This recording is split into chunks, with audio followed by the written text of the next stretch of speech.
Hello, ourselves! Hello! Welcome to the stream! Welcome, everybody!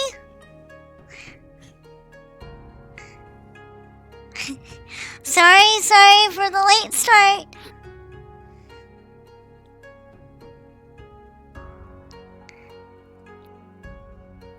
Welcome! Welcome to part 2 of my special anniversary stream. Welcome, everybody!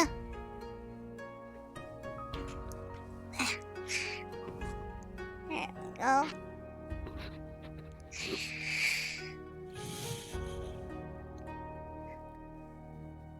Please let me know if I need to adjust anything like volume.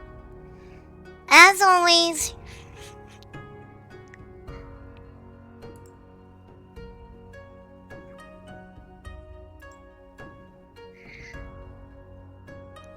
welcome! Good, I'm glad. Welcome!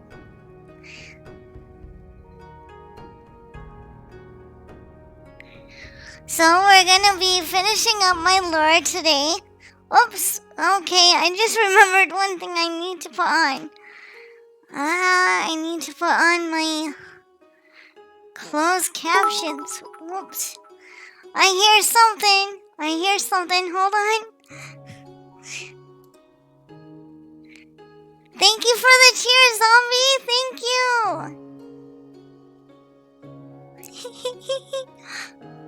Thank you. Okay. I'll start this. Okay.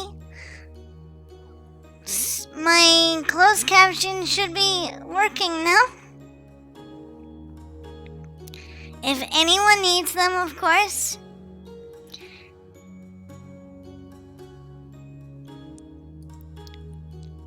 So how is everybody today? How's everybody doing?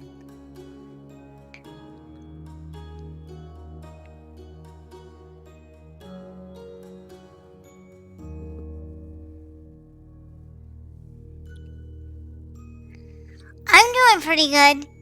I'm glad that I got my doctor's appointment over with from yesterday. I'm glad they were able to squeeze me in when they did, but I honestly wish I would have been able to stream for longer, but it's okay. It is what it is, you know?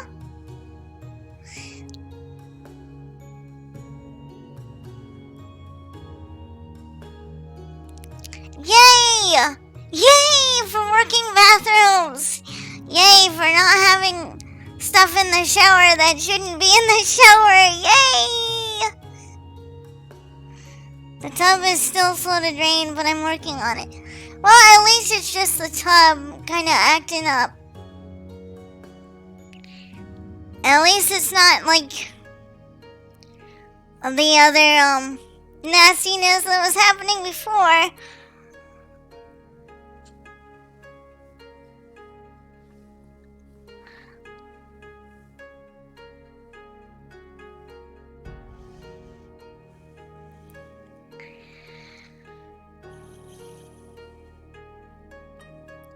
I'm excited to be able to share more of my lore today, but I will make a little fluffy content warning.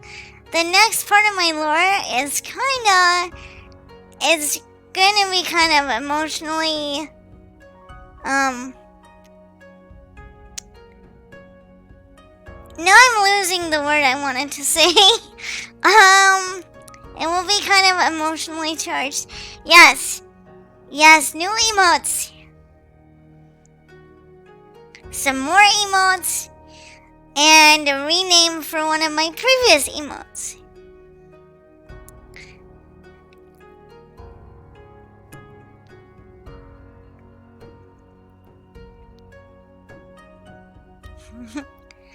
So yeah, we're gonna read through more of my lore today, finish it up, wrap it up, put a bow on it, and go into the new year. And then, because I know we're gonna need some laughs after that lore, we're gonna watch some more Djibouti dubs, cause that stuff will always be funny. So, that's kind of the plan. It might mean that this stream is only a couple of hours, but even if that's the case, I hope it's a fun couple of hours. And I hope we still have a good time and it's a nice, comfy space. And at least when the lore is finished, you'll know more about me and you'll know more about my story. Some of which I've been, kind of alluding to throughout the year. But yeah. So we'll get into it here in a few minutes. I'm just going to give a couple more minutes for other people to come rolling on in if they want. Before we start reading, so that they're not like, I missed the story.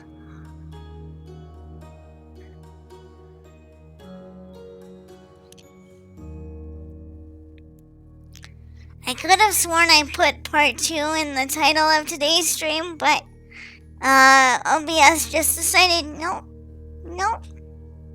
So I'm just leaving it what it is. It will be a part 2 anyway.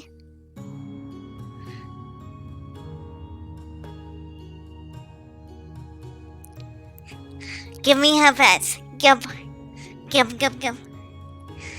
Yes. Here. Let me fix that head pat real quick.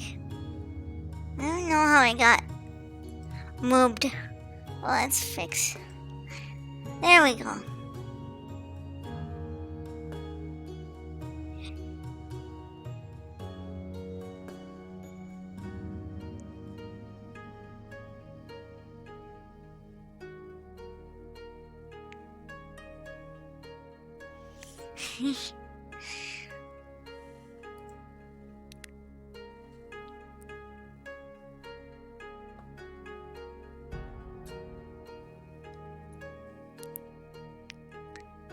Thank you.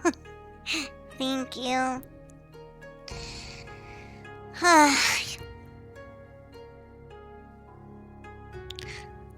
Why is my CPU usage up so high today? It was not that high yesterday. Oh well.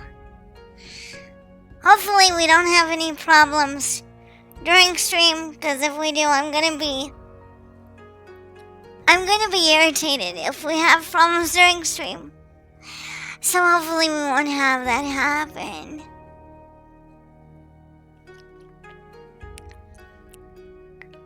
All the added ones. Yes. Good choices, huh? I've been waiting to kind of show some of those off. Officially.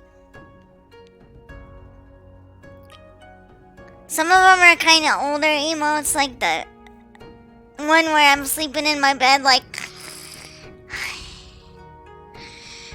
that one's kind of older, but then we have a few new emotes mixed in.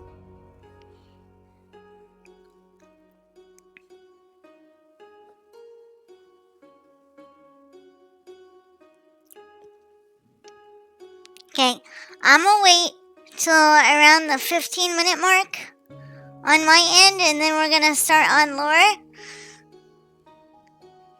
And then people will just have to catch up.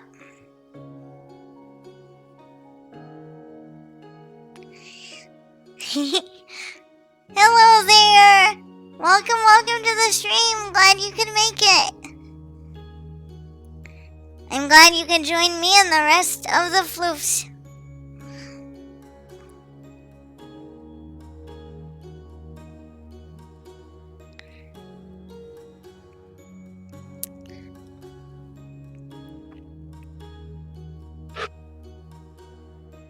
Welcome, Sky. I'm doing good today. I'm doing pretty good today so far. Thankfully, that congestion I had earlier in the morning kind of cleared up and got the fluff out of here so I could stream.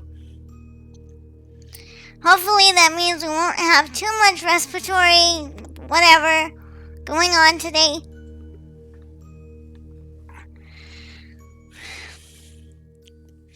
If we start having a little bit of a cough or something, I might mute myself a little bit so that you don't have to hear me like hacking into the microphone.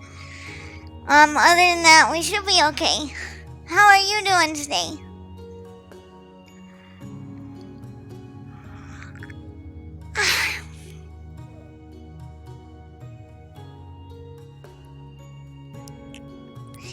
Sleepy, me too.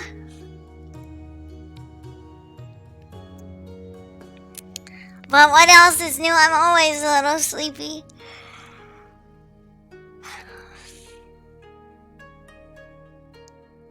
Yay, taking a break. I'm so happy for you. Good, you need a break. Especially if you're working 2 whole jobs. You definitely need a break.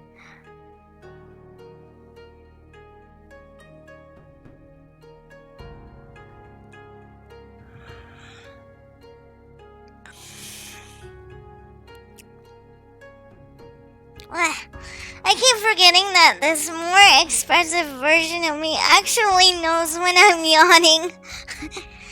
I can't get used to that. I'm not used to it capturing my yawn like that.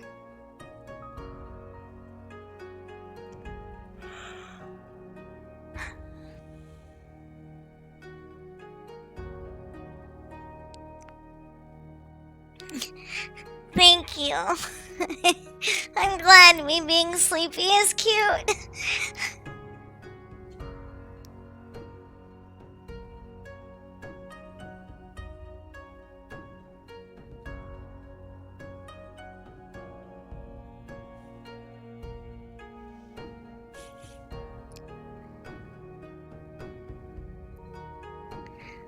So I will say, when we start reading the lore, I'm gonna try not to cry. But my lore mama has a way of really getting emotions going in her writing, so I don't know. There might not be a dry eye in this chat when we start reading the lore again, cause oh boy. It's about to get to a part of my story that's pretty rough.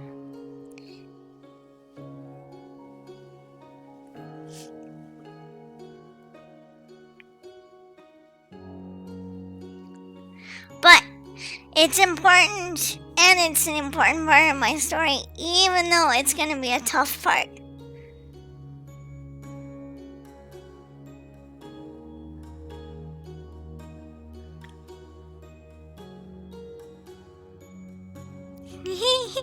Thank you. Lore!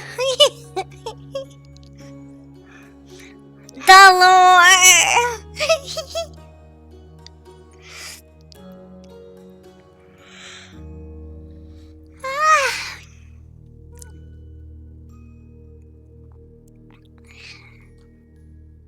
These days, my lore should just be Sleepy tried to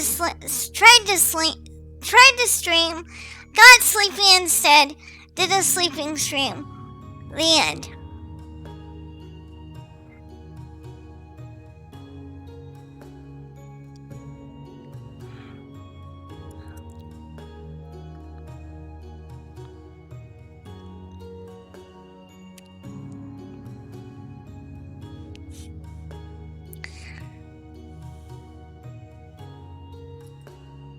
Okay.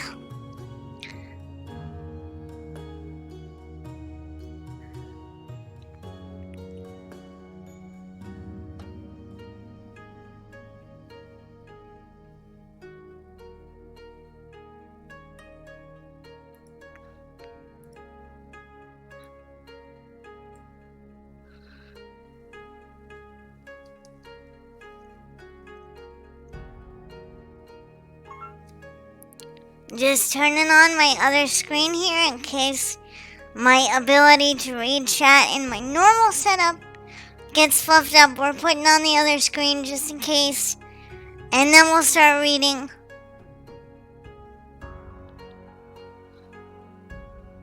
What is up with all these weird hacking ads on my thing? Weird.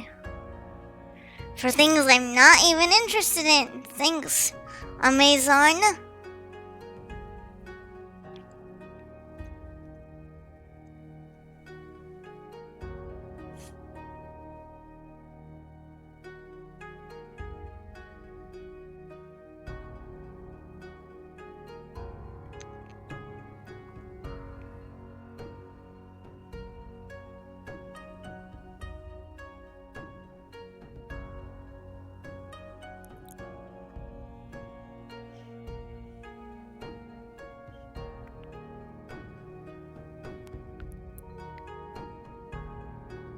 I'm seriously gonna boot this technology out the window if it doesn't load for me. Okay. My chat is really behind now. Somebody post something, please. It like fritzed out on me.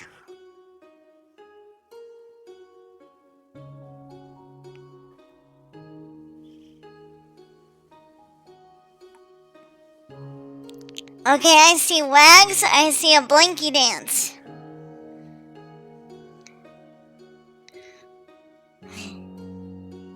Okay, I think we're good now.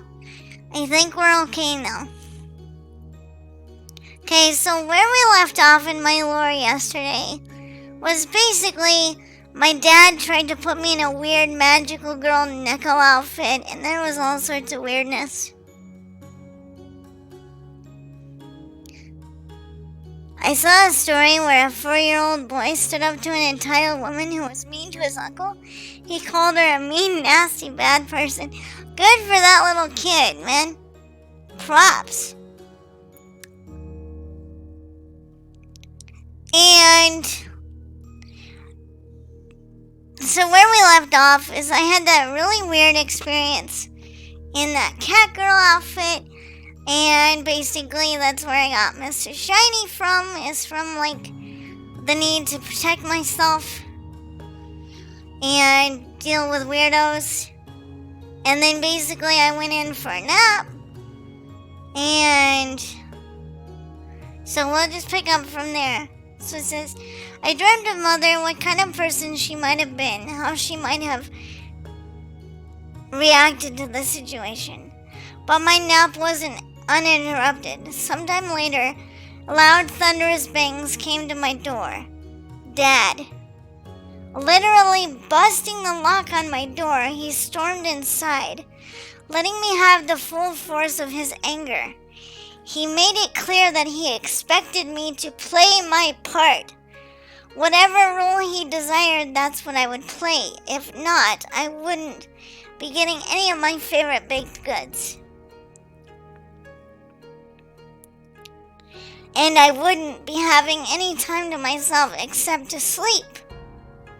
In that situation, I didn't know what else to do but to agree. Keeping Mr. Shiny hidden under my pillow, I swore to myself that knife would go through every outfit he made me wear at the end of the day and through anyone and everyone who tried to disrespect my boundaries. Having gotten the obedience he wanted out of me, Dad left and I was left alone to think about what was going to be my future now that he had it in his mind that I was going to be his little marketing ploy, his tool for chasing whatever trend he decided was going to make the bakery more money. I know.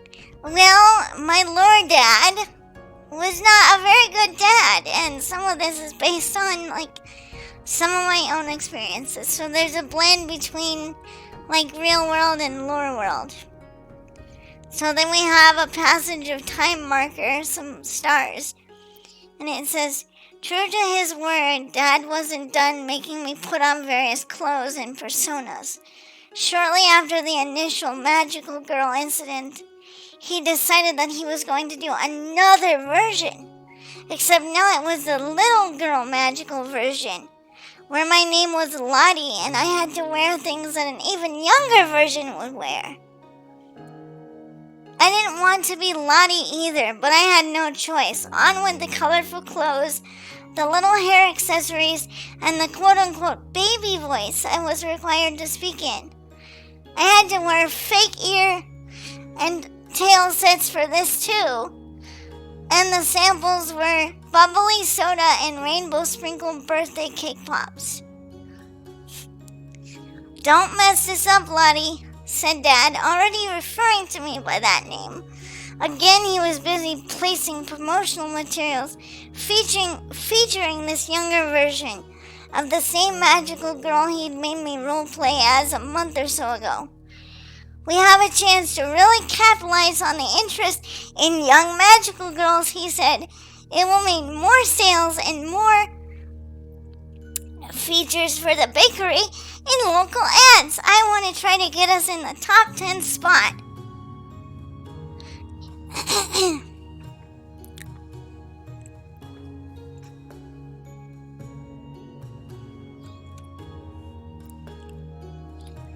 You're already in the top 10 spot of something, I muttered.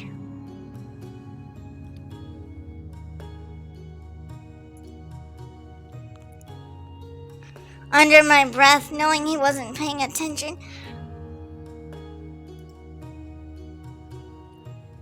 Worst father in existence. I said that last part, hoping that would get his attention.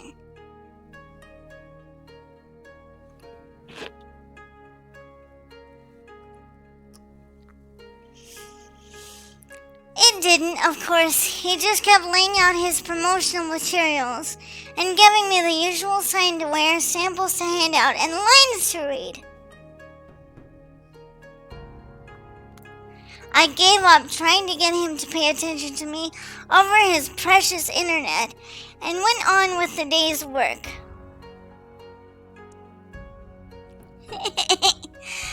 Hey, I wish you had been there to say that to his face. Seriously, I wish you would have been there to say that to his face.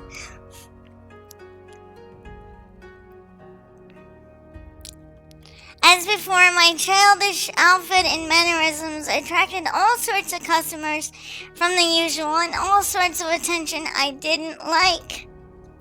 But at least this time I was prepared to deal with it. Mr. Shiny did have to make an appearance here and there.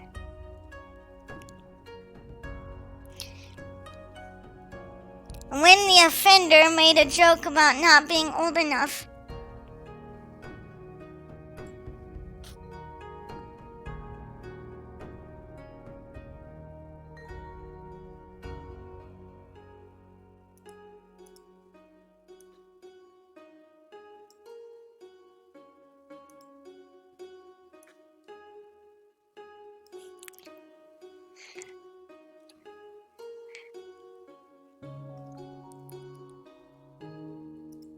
when the offender went on to say I wasn't old enough to have knives, and I said, I'm old enough to know how to use it, breaking from my baby voice.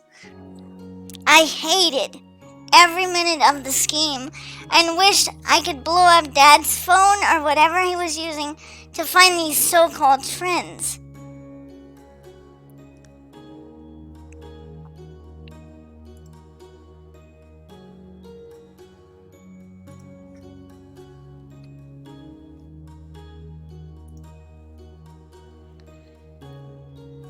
Unfortunately for me, though, we did end up attracting the attention of the local news, which did a local segment, during which I was required to completely act the part of a little magical girl named Lottie.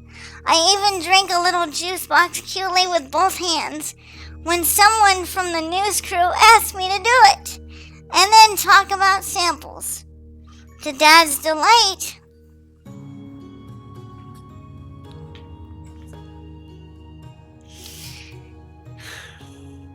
we did get on some list or whatever, but that only encouraged him further.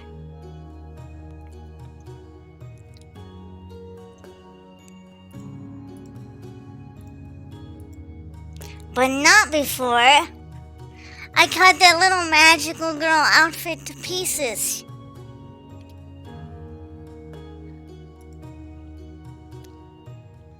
And threw it in the dumpster, staring at him the whole time, daring him to answer me. Of course, Dad was angry. He was livid at me.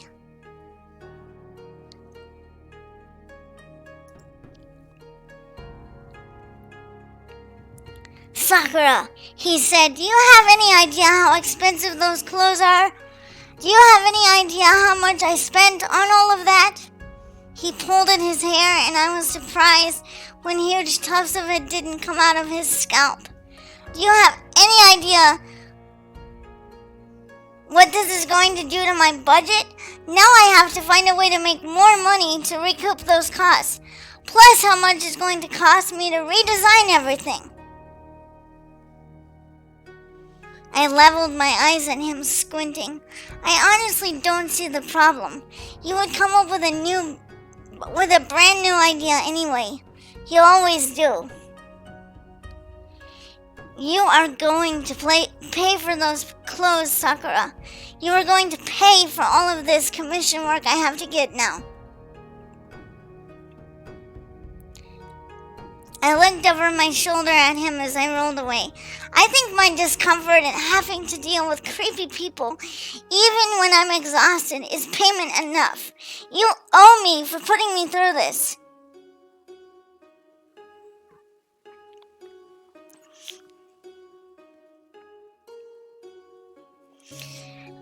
I heard him mutter something about how much I was costing him, but I ignored it. I shrugged it off, knowing that in no time at all, I would be dealing with some other scheme of his, some new idea to help put Blossom Bakery on the map he kept chasing. And I was right.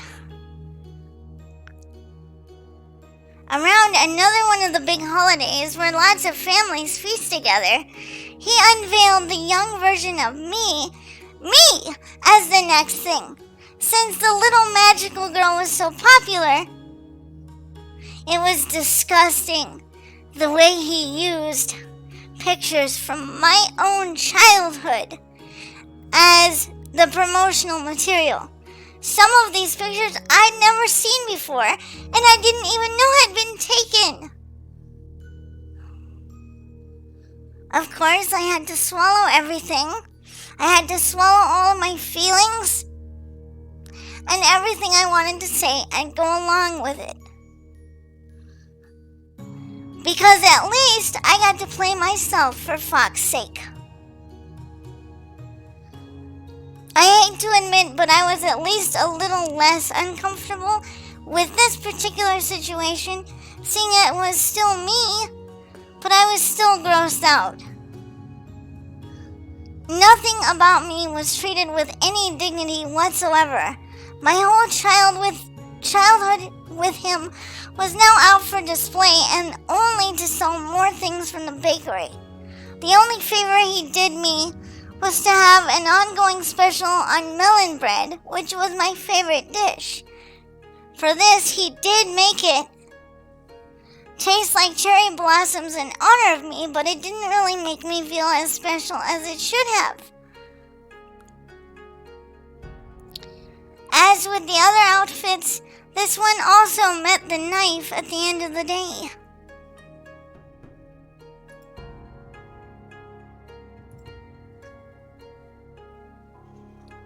Just like all the others.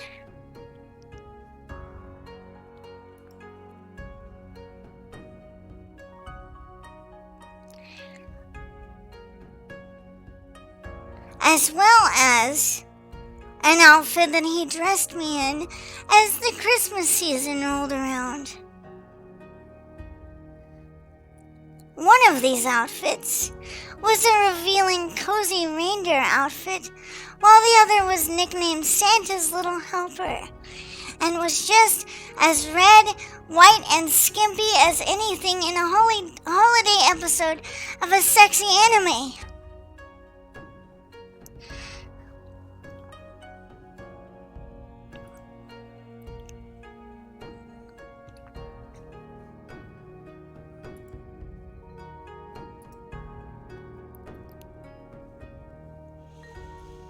As had become my routine with him, I would do what I was required to do. I would play the role he wanted me to play, but as soon as I could, I would go about trying to cut up those clothes he made me wear. While I knew this would upset him, and while I was aware that it made for a vicious cycle of Dad needing to get newer and different material, it didn't matter to me.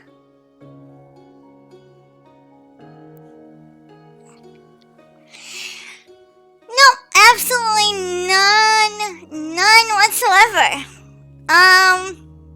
Yeah, my lore mama. She watching, and she did not hold back. And I'm kind of glad she didn't. He was someone who would change his mind, like he was changing my clothes anyway. So why try to save him any money? But if he really wanted to save money, he should just give up trying to be trendy and relevant and focus on making good food like he was already talented at. But things boiled over on Christmas Eve when, after having to wear yet another revealing festive outfit and stand out in the cold, yes, he actually made me do part of my handing out samples propped up on my feet, so it looked like I was standing just for the look of it. I went to tear up that outfit and chuck it in the trash. Sakura, don't you dare! I was seated in my wheelchair now, but completely exhausted and utterly humiliated from being made to be something I wasn't out in the snowy, dark evening.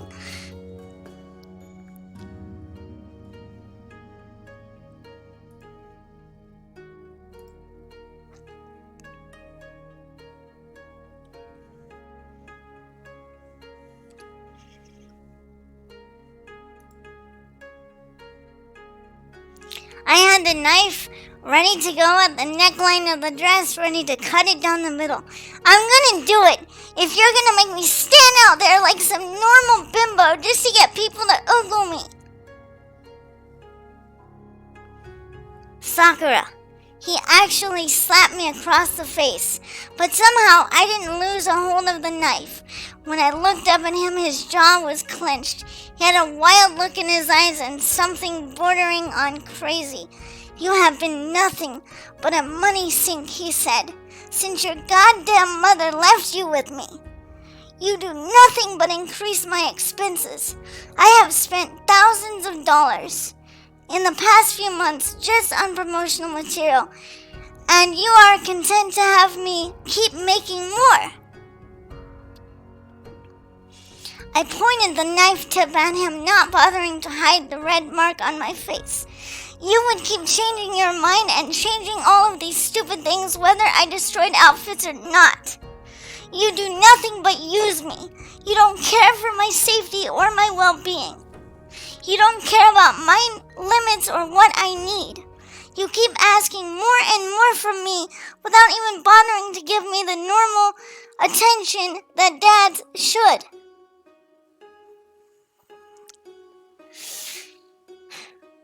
If I didn't care about you, said Father, I would have left you behind the bakery where your mother abandoned you. He actually snarled. He seemed to enjoy my shocked face.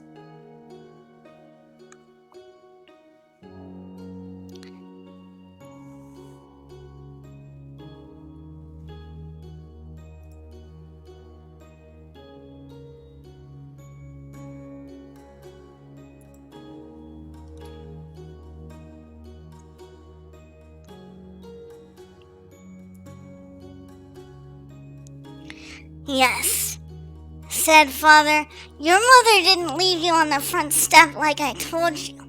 No, she left you in a box by the garbage.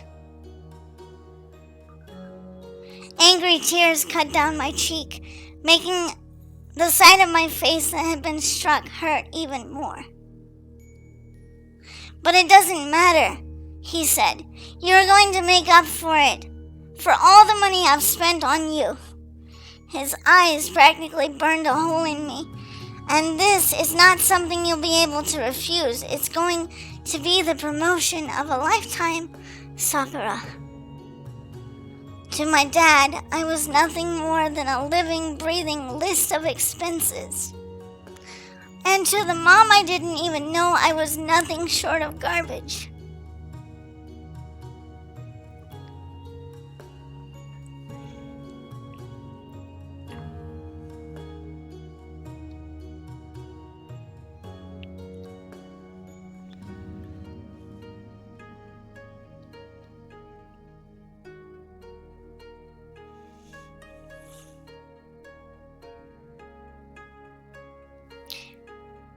I rolled past him, flipping him off as I did. Whatever his promotion of a lifetime was, I didn't care. It couldn't be worse than what I was already feeling.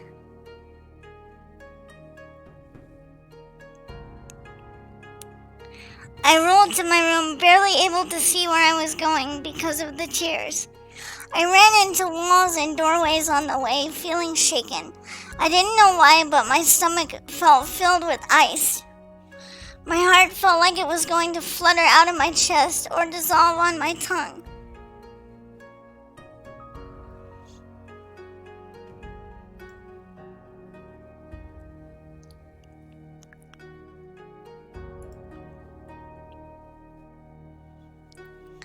And then we have like little stars here, so a little bit of passage of time. I awoke the next morning to a loud commotion outside. Something was going on the street below.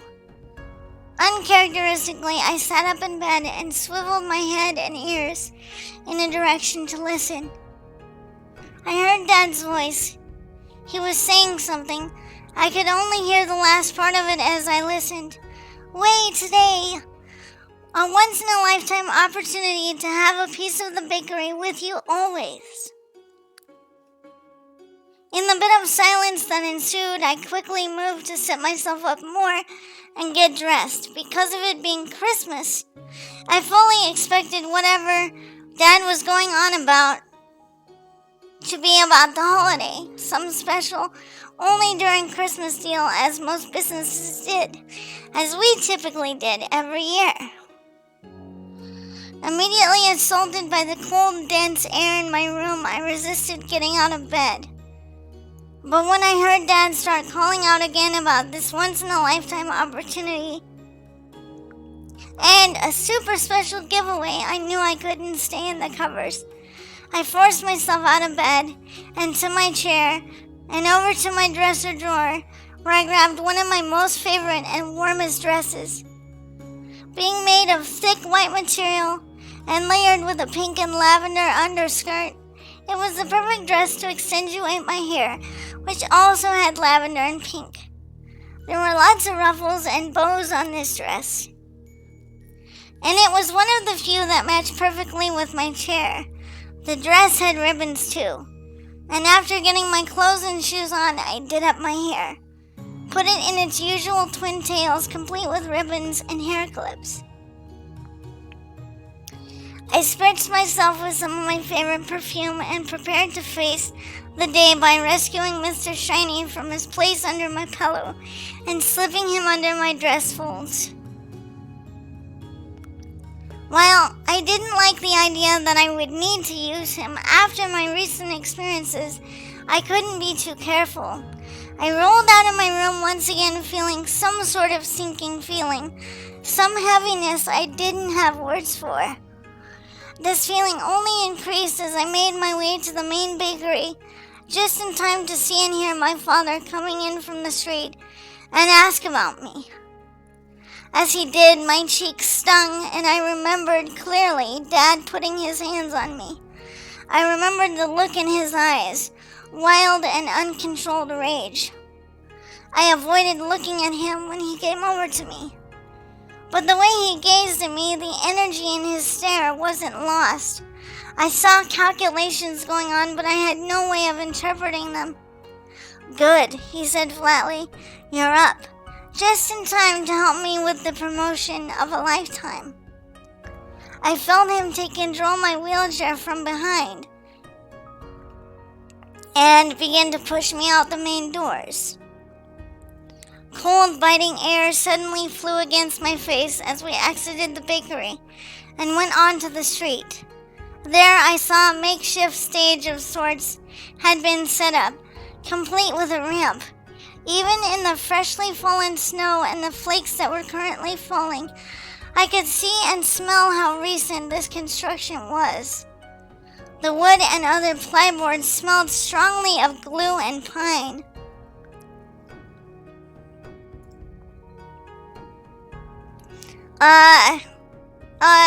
Dad? Dad, what the fluff is all this?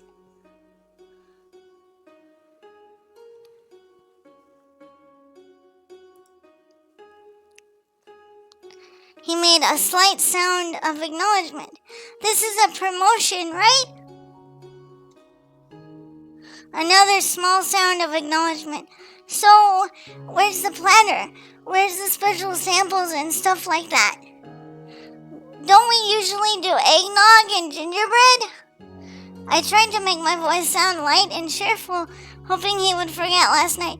Don't we need a little sign or something like that too?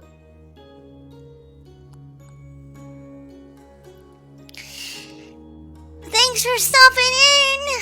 Thank you for stopping in. It's okay if you can't stay for long. Getting home safely is most important. I'm gonna drink some tea here real quick. Oh my goodness, thank you for becoming a blossom. You rock. Thank you for following Oculus.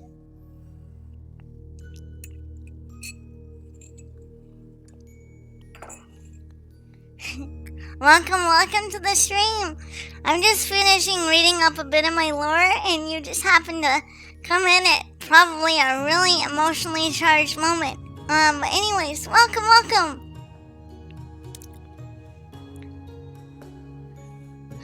I wagged my tail at him, hoping to get some sort of response. What should I be prepared to say? I hoped that Dad would respond to me with more than just one syllable after that. But no, he just rolled me up the ramp and onto the makeshift stage. Only when we were there and my brakes had been securely put on did I notice what else had been put on stage. There was a sign with a small string attached, as I'd been expecting. Curiously, though, there was a box. I'd never seen this box before. It had a small salmon-colored fox plushie in it, as well as other pieces of jewelry. Though I couldn't make out what kind of jewelry, I could see gold, and it looked curved whatever the gold was, and there was some soft pink underneath, something in there with it. There were also numerous pictures of me, but I had no time to really look at them. Dad took up the sign and practically dumped it around my neck.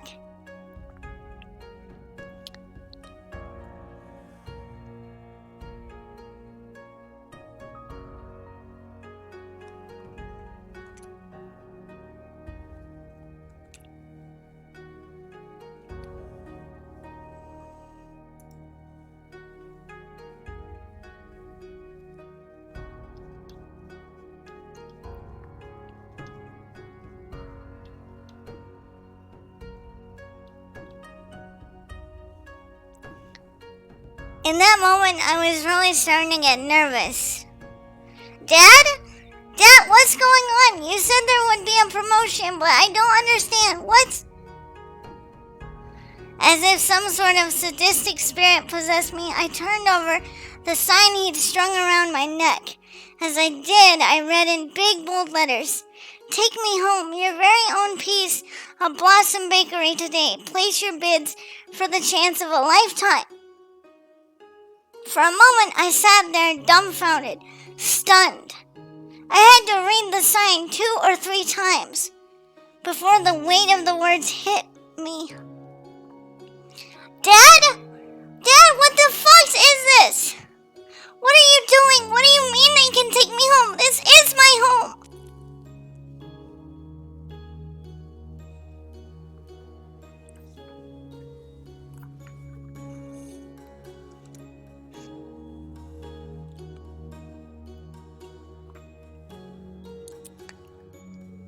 Yep, I'm sure a few of you can see where this is going.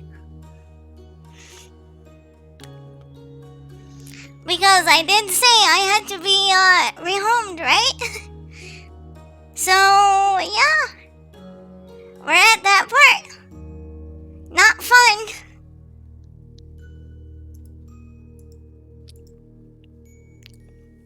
You always were the most popular thing at this bakery, Sakura.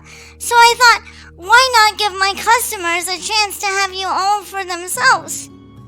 He leaned down over the handlebars of my wheelchair, looking at me. In this moment, his face seemed to have all but disappeared, except for the cruel, twisted smile on his face. I see how much they love you, so I know I will get a good price, and the publicity from this won't hurt either." He chuckled as if he found the whole thing amusing. A little infamy is the perfect ingredient to make sure you're never forgotten. He brushed my face, his fingers lingering on my pink and purple hair, like a mockery of the soft gestures I had always wanted from him. "Isn't this nice, Sakura?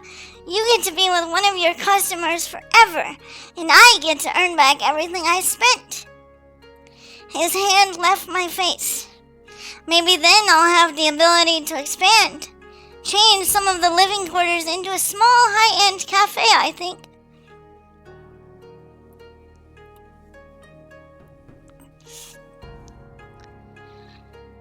I barely registered this over my own internal screaming. "He's selling me! He's selling me! My own dad is selling me, and to somebody out there who ever has enough money for me! And for what? A cafe! A little publicity!" I felt like throwing up, but all that came out of me were panicked tears and the beginning of hyperventilation.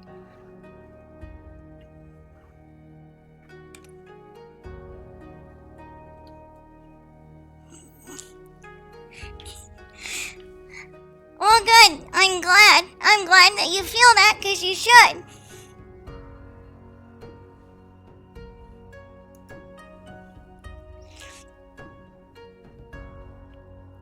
My father's voice greeted me from behind climbing hysteria. "Pull yourself together, girl," he hissed. "You've got to put your best face on. No one wants anyone when they're sad or looking so frightened." I couldn't respond to him. All I could do was count the heartbeats fluttering in my ears, the sourness in my mouth.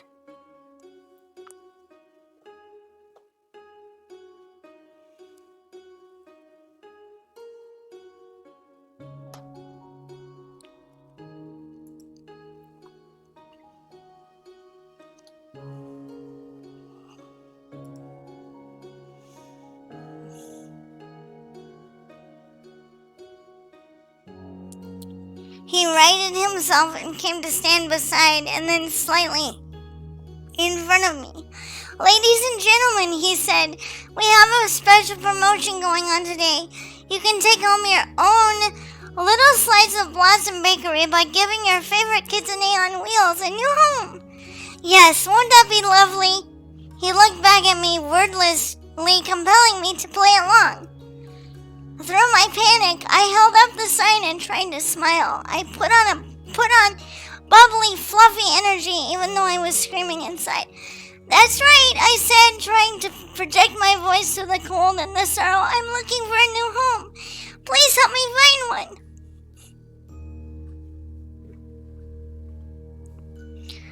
"So you can love me like your own fluffy princess," I said, hoping that this was good enough. Pretty much. I couldn't believe these words were coming out of my mouth, let alone my cheerful tone.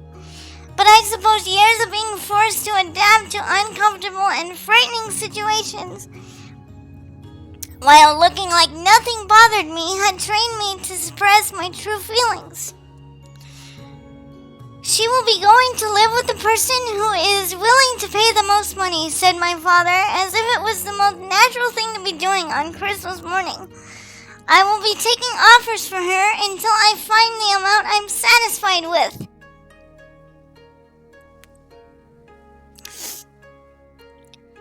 I tried to maintain my smile even through growing pain and distress. His only requirement was that someone had money for me. There was nothing about what sort of person it had to be, what sort of arrangement they had to have, what sort of intentions they had. It was only about what kind of money they had to spend on me. As I looked around me, these thoughts were only further justified. The people who were starting to file down the street, gather around the makeshift auction platform, which I realized this practically was. There were a mixture of shocked, curious, and predatory faces. The predators were who I noticed more, and they made me the most uncomfortable. Worst of all, I recognized quite a few of them as being regulars at the bakery. There was even that guy there who had threatened to rule away with me a few months prior, looking too pleased at the situation. If I pay a certain amount of money for her, she's mine then, right? He rubbed his hands together, approaching the stage. I can do whatever I want with her, free and clear, right? That's correct, said my dad, as if he had these sorts of conversations every day. If I like what you have to offer for her, she's yours. Dad! I turned my eyes to him. I'm not going with that guy. He's weird and creepy, and I don't want to go with somebody like that. I lifted up my dress just a little, enough to show Mr. Shiny to the dude in question. And this was as I started to look the guy in the face. He just laughed at me. Would you take 50 yen for her? My father practically laughed him away from the stage. 50? I wasn't born yesterday. There needs to be a few extra zeros in front of that if you want me to take you seriously, he said.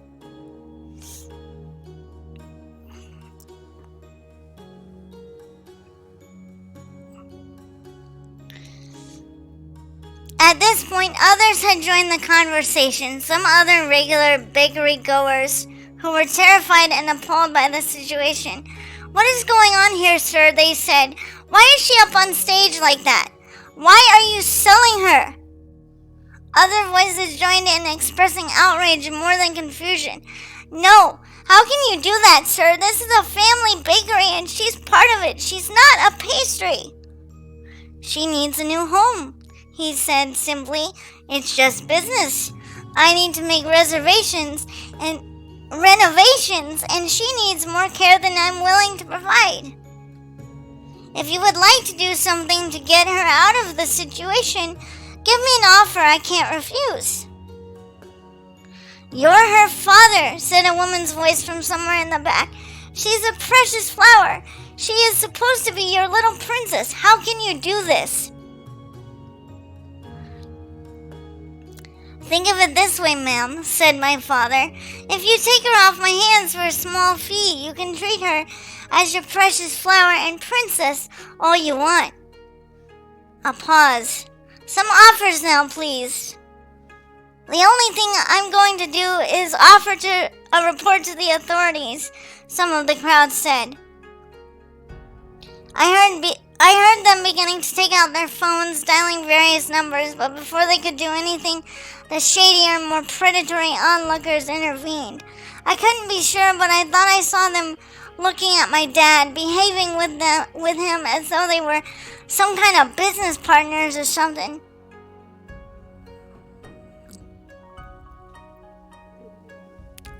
What an absolute scheme! Yes. That's putting it lightly.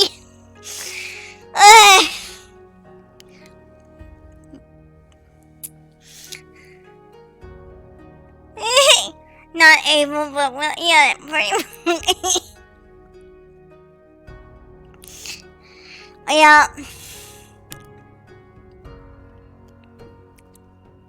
I'll pay 500 for her, said one of these types. She's got such smooth skin and fluffy ears and tail. She's gonna be great in my bathhouse. 750, said another in the group. I would love to have her tending to my garden and being comfort when I need it. 1,000, said one of the voices I recognized from the group of people who had objected to this. Take that, sir, and let me take her away from you. 1,000 is not enough, not by far, he said. I've spent at least that much on clothing and various promotional materials, all of which he has destroyed or made unusable. So it's going to start at 1,000. Each outfit was at least a couple thousand. He cleared his throat. Oh, and yes, I should mention, she does come with a box full of her stuff, her most treasured items, along with her wheelchair and other things, of course.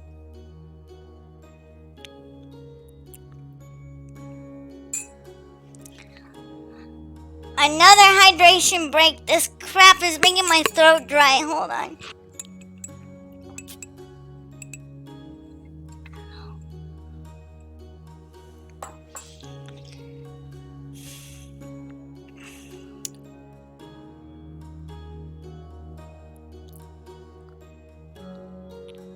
This wouldn't even be legal at FurryCon. Heck no.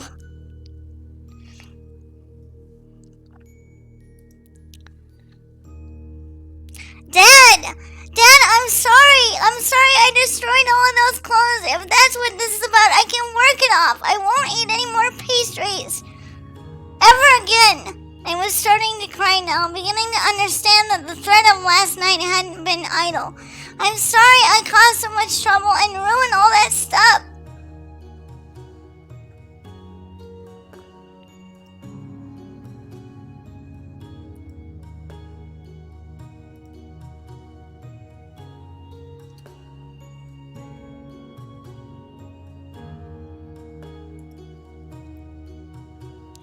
I'd like to hear some more bids, said Dad, completely ignoring me. 50,000 as a starting serious bid would warm me up on this cold Christmas morning.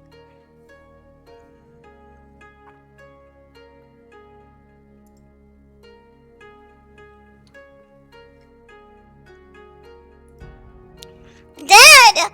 I'm sorry! Just let me make it up to you, I screamed louder. Hoping he would decide to listen to me, but already more bids were rolling in.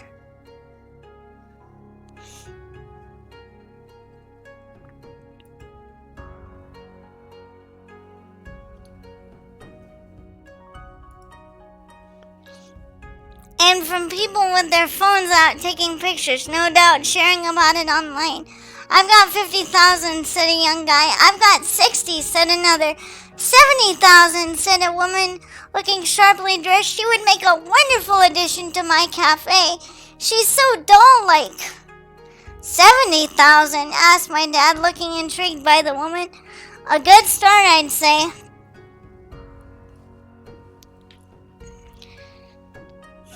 $70,000. My mind went back to his thinly veiled comments about renovations, about adding a cafe to the bakery. That amount would at least begin to pay for those renovations, whatever he wants them for. Again, I felt like throwing up. I just don't understand why the bakery isn't good enough, and why he's doing this. I knew he was a crappy dad, but I didn't think he would actually sell me. I came back to reality just in time to hear Dad say, ideally, I would like to get 200,000, if I'm being honest, ma'am. 100,000 for the clothing alone that I'm having to recoup. Another 100,000 for the wheelchair I had to buy for her. Wheelchairs, he corrected. If you can pay for that, I would be willing to consider your offer.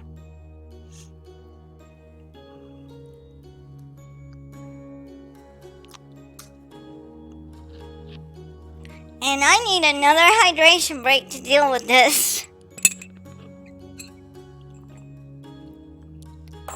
Welcome. I am just reading through the rest of my lore today, and you ended up coming in at a very emotionally intense moment.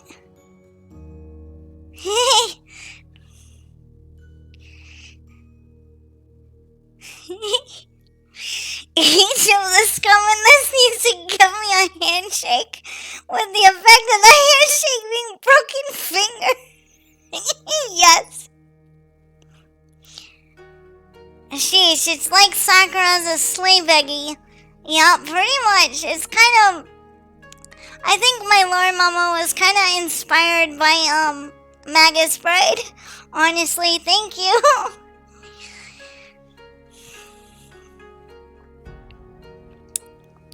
I like Magus Bride.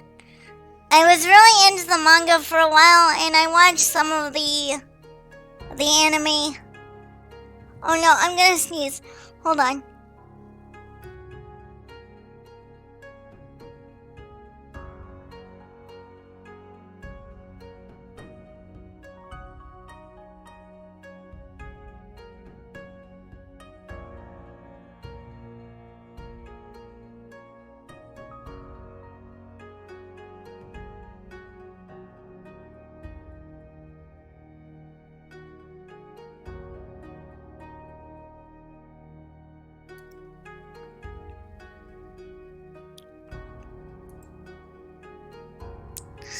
I see that redeem. I see that redeem. Give me a buzz. Give.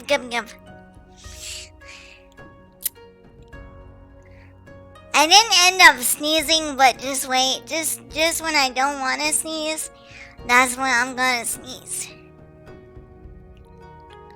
Anyway, I hope y'all are enjoying the story. I know it's pretty fluffy at this point, but I hope you enjoy it anyways.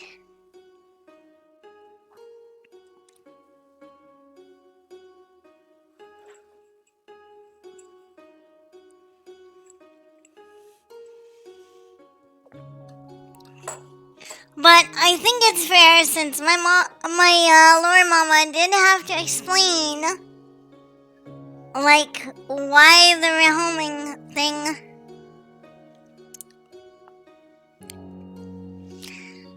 Unfluffy villains are par for the course. Even Disney knew that. Yeah, when Disney had some big magical balls, they knew that. But recently they've been like, oh no, we can't make villains too bad. Anyways,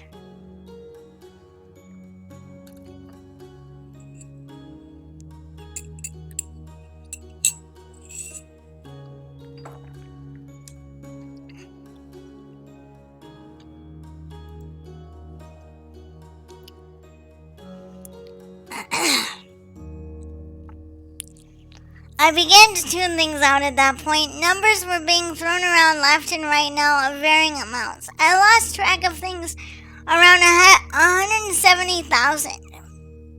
All I did know was that these amounts were being thrown around by shady, hungry types.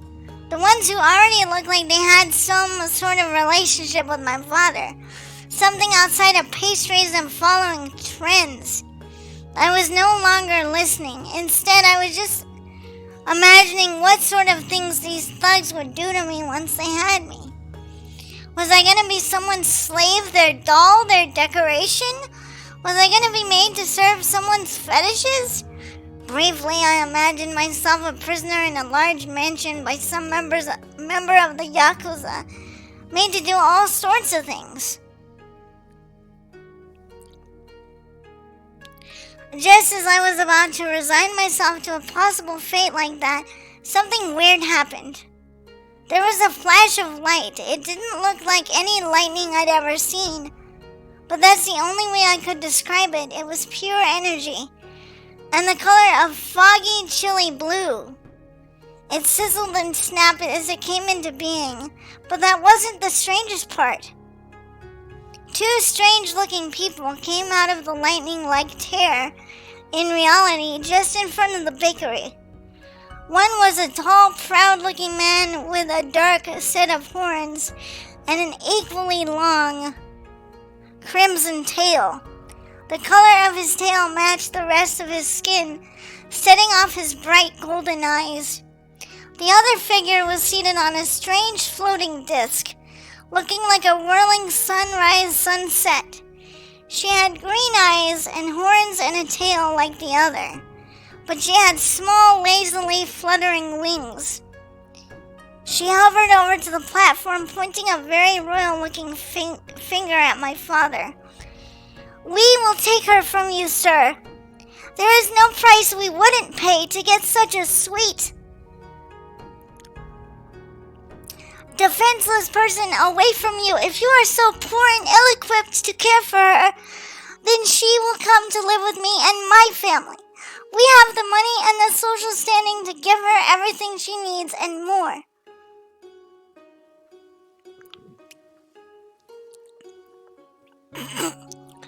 In my ears, the speech of this strange demon girl next door was similar to mine, except a bit halted and strange sounding.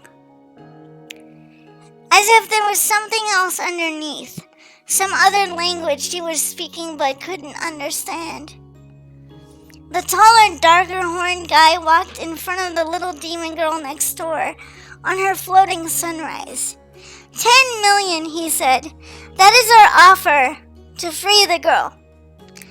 That should be more than enough to pay for your debts, her cost, and to slake your thirst. And it is offered to you in pure authentic gold coin. As the guy spoke, he produced massive sacks, no doubt filled with coin. I could hear them jingling as he set them down. Your acceptance is not necessary, he said. Yes, 10 million yen.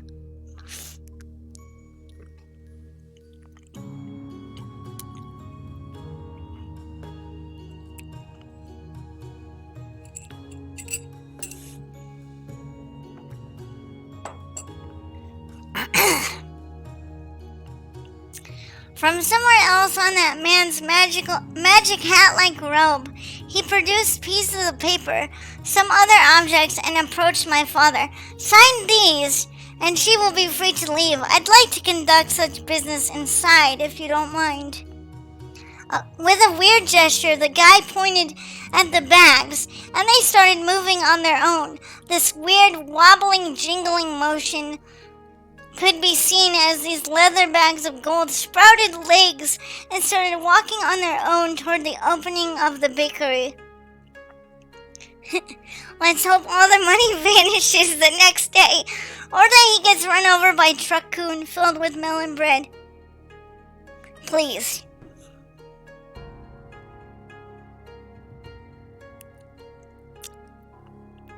Like disappearing ink but monies. Who knows?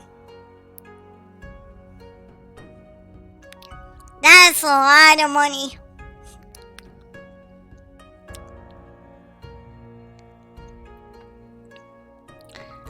My father, for once in his life, dropped his phone, walking bags of money.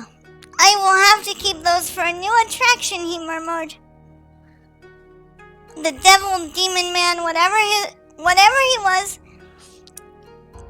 snapped his fingers at my father. Yes. Haven't seen anything like that before, have you? Nothing more than a bit of magic. He smiled, like his kindness was worth 1 million yen all on its own. Be that as it may, we have business to conclude. Please, do follow me.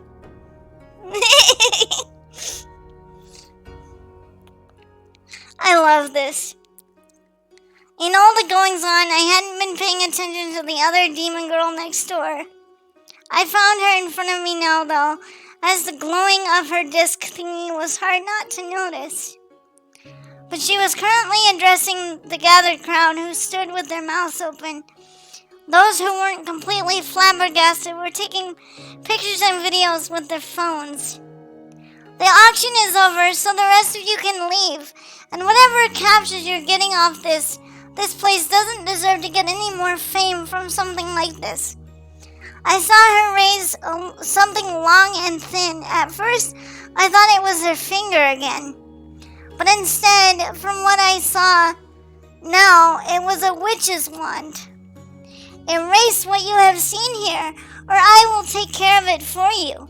This little one doesn't need to be reminded of what she's just gone through, and that monster doesn't deserve any more credit.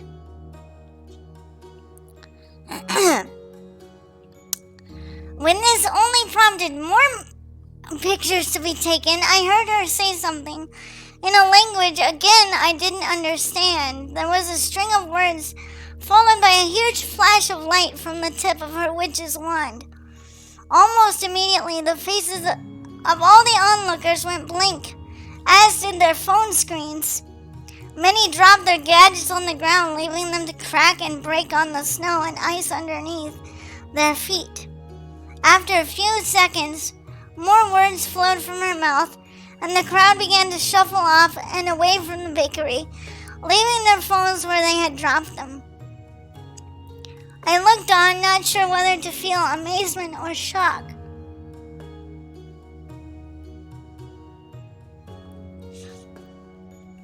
Unsure of what else to do, I buried my face in my hands and tried to forget everything. The fact that I was outside, having nearly been sold to the customers who had been my friends for years, and by my own dad. 10 million yen reverberated around in my skull like some unfathomable concept. Being signed away wound around my heart, And under all that, I began to cry. It was only when I was practically drowning in my own scattered, overwhelming emotions that the demon girl next door floated over to me and rested a hand on my head.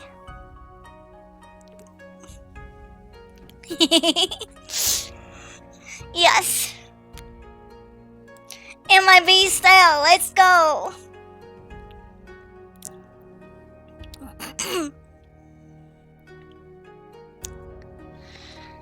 You're okay now, Foxy girl. The word she'd used in my language was more like a lusty phrase used for someone attractive, not foxkin. Weakly, I supplied her with a better string of words. I'm Kitsune. But I don't know what to do with being given away, I said.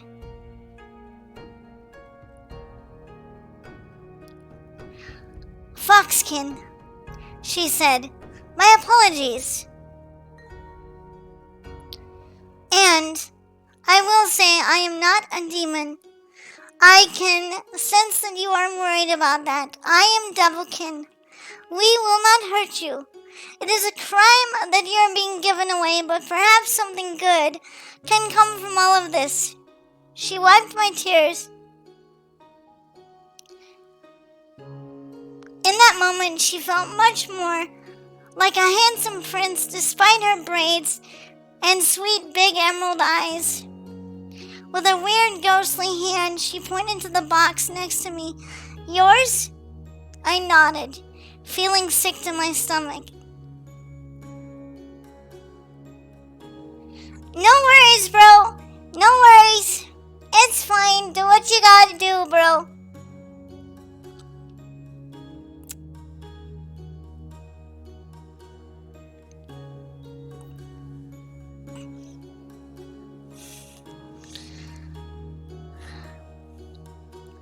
I want my fox plushie, I said, doing grabby hands. Gip, gip, gip, gip. Immediately, the strange ghost hand reached into the box and grabbed the salmon-colored fox plushie. I immediately grabbed for it when it was within reach and held it close. I will carry the rest, said my rescuer. As she had done with my plushie, she used her strange see-through hand, which now became hands. Like magic, the box lifted off from the stage floor and settled itself onto her lap. Thanks, Devilkin, I said. At this, my rescuer with braids, horns, and small wings gave me a motherly chuckle, something that made me instantly feel safe. I suppose I should give you my name and ask for yours, so we don't continue to refer to each other as those sorts of things. She put a hand on her tuxedo and tie chest. You can call me Felicity. She gave me a winning, gentlemanly smile. And what may I call you? Sakura, I replied.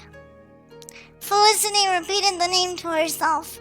When it seemed like she was satisfied enough with whatever experience she was in the middle of having upon learning my name, she said, Well then, Miss Sakura, shall we get going? Yeah, sure. I said, afraid I was about to start crying again. Whatever. Emotional damage. Absolutely. My chat is taking some emotional damage today.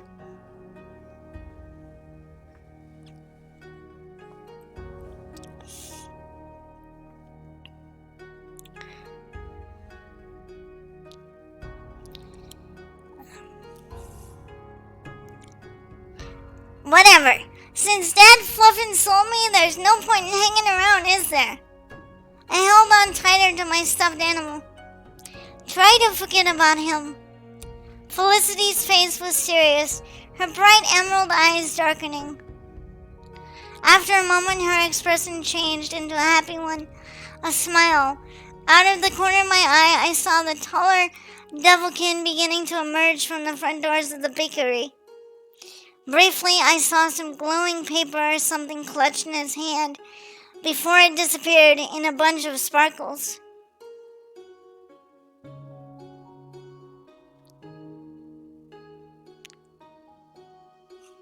I would agree.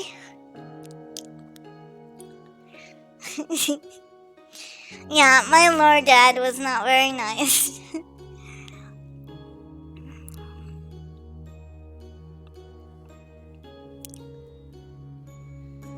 Felicity noticed this too and continued. May I push you? She asked. I shrugged, not really able to feel anything at this point except for chilly, numb anger.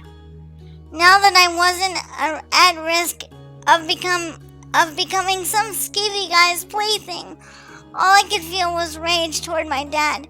Fine by me, I just want to get out of here and go wherever you're taking me. Hopefully somewhere where I won't have to deal with him in this stupid place ever again. Okay, Sakura, she said, then please forgive the intrusion on your personal space.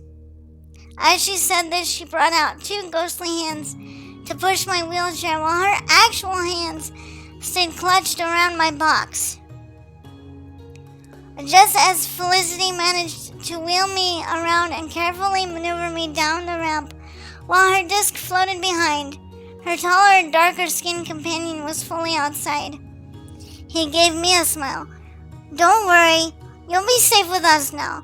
And unlike the man I just finished business with, I am capable of getting you everything and anything you need.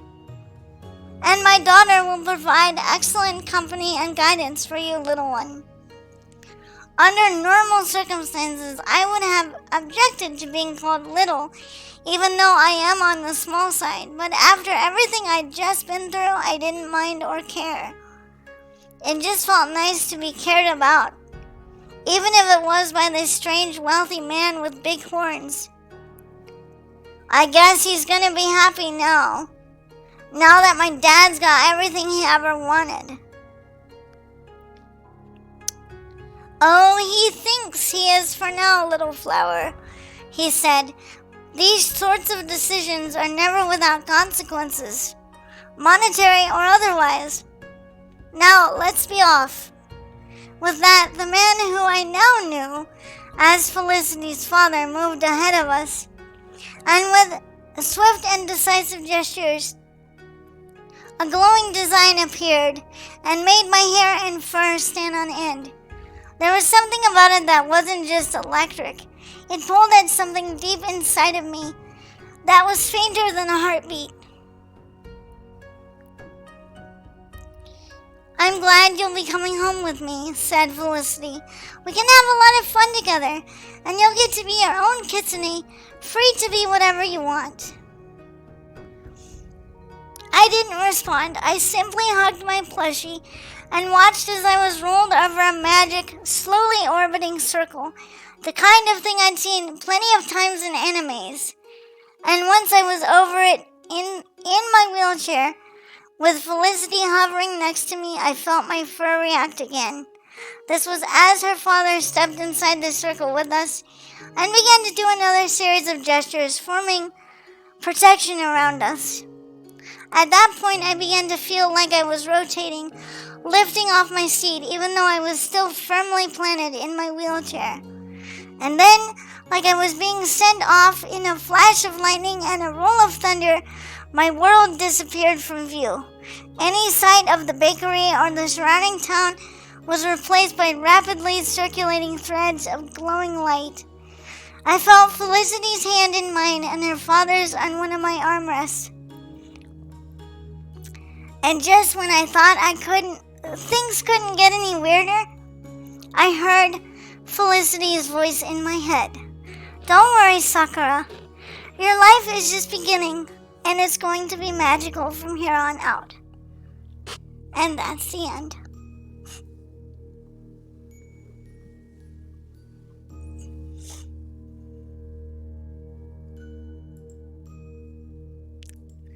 The end.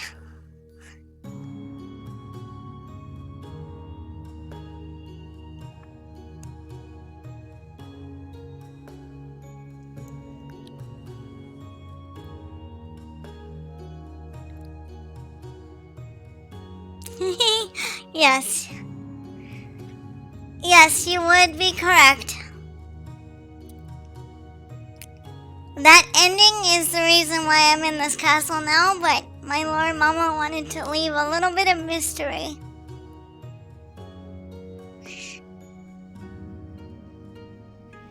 She wanted to leave it a little bit open-ended so that, I could kind of fill in the blanks.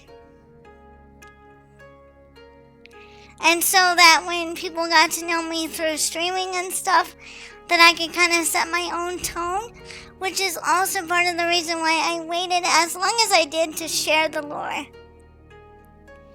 Because I wanted people to get to know me in current time before I went back to my past and shared it. But yeah, that's the end. That's the end of that, and as you know, over the last year, it's been a great new beginning.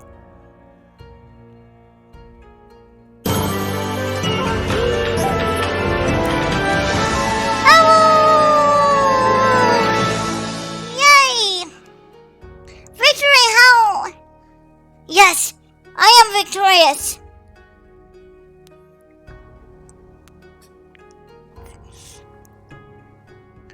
I am proof that it doesn't matter what you go through. It doesn't matter what you've had happen to you. It doesn't matter what you go through. If you have people who are willing to help give you a second chance, that is worth everything in the world. That is truly priceless. So, without that kind of intervention, I would not be here today. So, that is literally the story of where I came from and how I got rescued. And how I was able to become the person you all know and love today. It is all thanks to me being rescued at the moment I needed rescue and being given the freedom to be myself.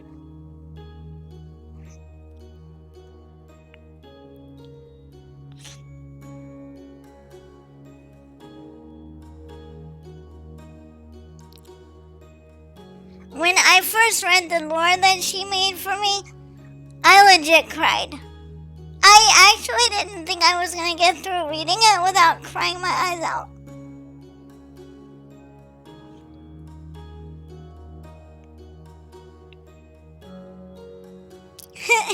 Yes. Destitution from a series of unfortunate quote setbacks, yeah. Which is actually the negative karma he built finally catching up with him, yeah. Pretty much.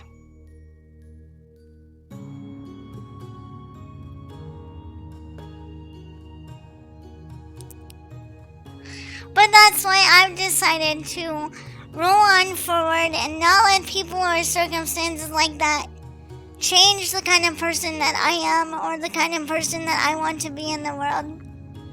I have a lot of things that I could use to say, well, see, this is why my life sucks and this is why I have the right to be certain ways or whatever. And I just don't want to be that kind of person. You know, it's easy to want to take out your pain and your whatever on other people. Heck no. That just makes people like that win. You know? I don't want people like that to win.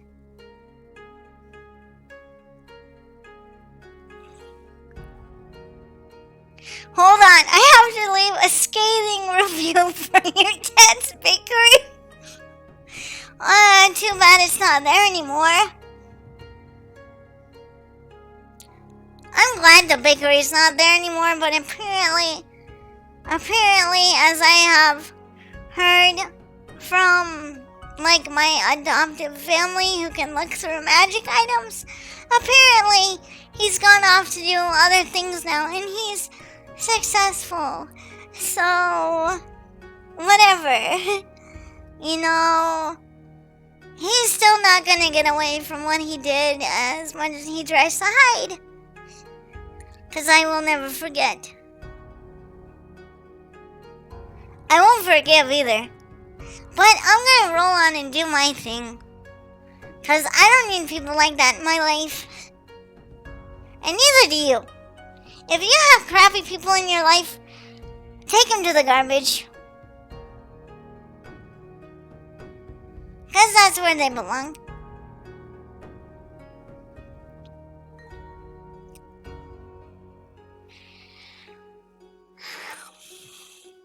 No, never. I won't forget, but I'm not gonna let it hold me back. You know?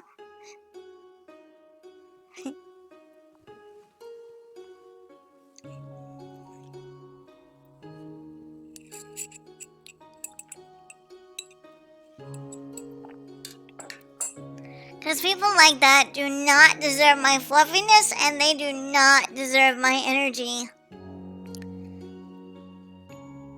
And if I were too focused on them, I couldn't be here for all of you. And I couldn't be fluffy and I couldn't give my fluffiness. So, we don't need people like that. Nope. We're just gonna roll on, do our thing. Okay, I think it's time to switch gears. We are gonna watch some Djibouti dubs, like I promised, because I need a heckin' good laugh now. I hope so too. You know, it would be really meta if he got hit by Truckoon and it was filled with melon bread. You okay, Annie? You've been hit by, you've been struck by, bow! Yes! Yes. To answer your question, I got new rigging. So it's same art, same model art, but a different rig. So like better, more responsive animations.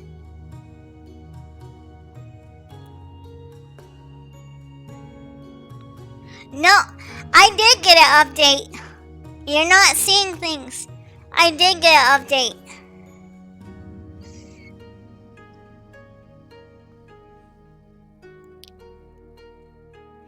Oh, yeah. And look. I can put my tail behind me now, too. Look. Cool, huh?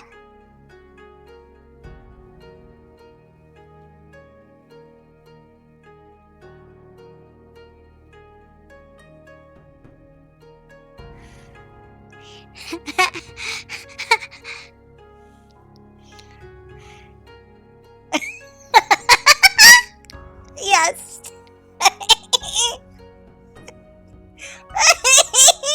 Truckoon. Hong Kong, whatever. Yes.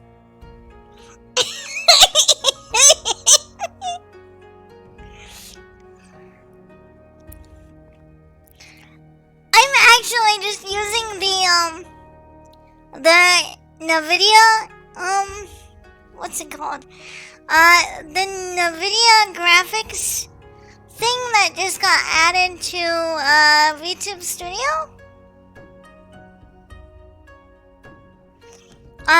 So I'm actually not using an iPhone, but I pretty much think that it's like the desktop version of trying to give you what the iPhone gives you, which is pretty good tracking.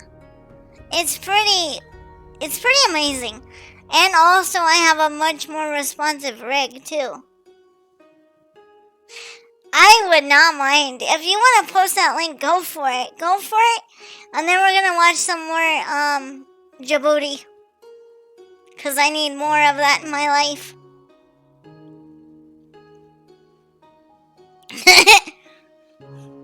With my waist from not being able to use the toilet, go for it.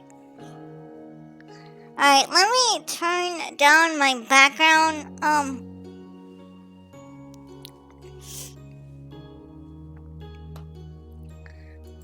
Let me shush my background music.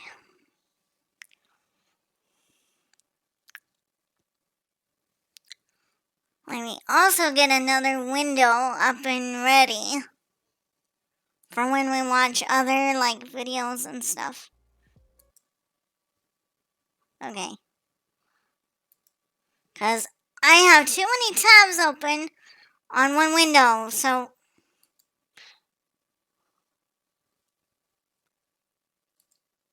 Hold on. Thank you. It's part two. I just finished sharing, like, more of my lore and stuff. Okay, so it's another Iron Mouse reacts to Djibouti dubs. Okay, let me watch this. Hold on, let me get it set up so you all can see too.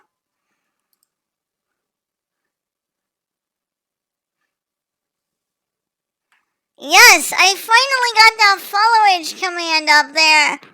Woo!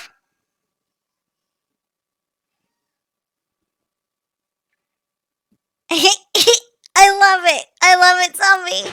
I'm gonna have to go check those out.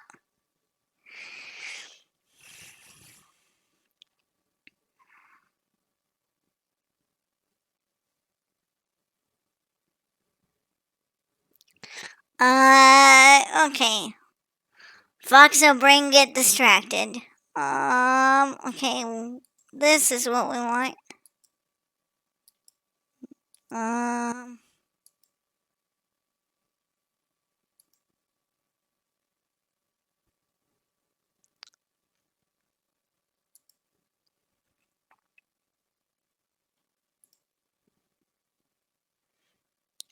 Okay, I think that's gonna be good. Okay, so what I'm gonna do is I'm gonna crank down my mic volume a little bit so that if I'm laughing my fluffy tail off, you'll be able to hear the video even while I'm dying laughing. Okay, so I'm gonna be a lot quieter, but it's just because I want you to be able to hear the video over me dying. Okay?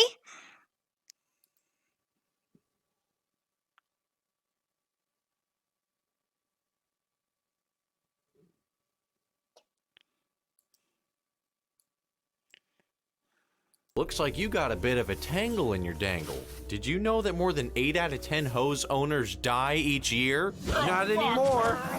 Hey, turn me on and watch my hose get huge. My mom always told me I was a grower, not a shower, and boy was she right. And if you squeeze me in the right spot, all my raging fluids will come flying out of me. No! Thank you, Bunny Buns, for the Biddlies. Thank you. Oh my god. Instantly, I'll retract to my small, natural, convenient size. Amazing! Oh, yep. Shout out to all my flowers and growers out there. And just like a real snake, it can contract and expand like an accordion. You know, we really wanted to name it the Snake Hose, but that's the title of a gay porno. I mean, I've never seen it, but Lizard's close enough. This is my next door neighbor, Sharon. She didn't know I was filming her. She also didn't know I had my hose in my hand too. If your hose weighs more than 15 pounds, I feel. What? What was that joke? Oh my god. Sorry for you. You see, women prefer light, dainty, petite hoses. You don't want to be walking around with a big honking nanner.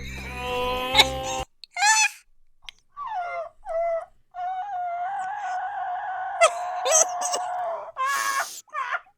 no! They broke Iron Mouse! Nanner! Weighs more No! than 15 pounds. She also didn't know I had my hose in my hand too. If your hose weighs more than 15 pounds, I feel sorry for you. You see, women prefer light, dainty, petite hoses. You don't want to be walking around with a big honking nanner.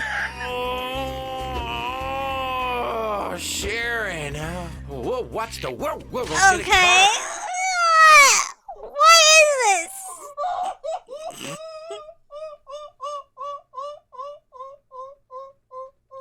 I like the cooking themed ones better, though, I have to say. Hoses. You don't want to be walking around with a big honking nanner. Oh, Sharon. Whoa, what's the whoa? Get it caught on the thing. Whoa. Hey, buddy, watch me go. You don't want to end up like that guy, still using a standard hose, not going anywhere, and he's fucking bald. Fuck. Look at my hose, people. Oh, yeah, it's... No! Why? buddy, watch where you're going. You don't want to end up like that guy, still using a standard hose, not going anywhere, and he's fucking bald. Look at my hose, people. Oh, yeah, it's growing fast, and it's not kinking up anytime soon. Now, I don't know who lives here, but it's time to wake up. Behold, the full length and girth of my hose and its full potential. Hey, can't you see I'm filming a commercial here, you fucking asshole? No! Take that, fuckboy! No one fucks with my hose! The lizard hose is about $30. You get 25 feet. That's like, just a little bit more than $1 per foot. No, fuck it, we'll give you 2. That's 50 feet. Get fucked. Come on, touch it. No! And just like a real snake, it can, No! it can contract it. It Okay. can contract. No. Fuck. Oh, no! Oh, no. Oh. No! That was, kind of uncomfy. Okay. Oh, my goodness. Alright. I'm gonna look up some of the other...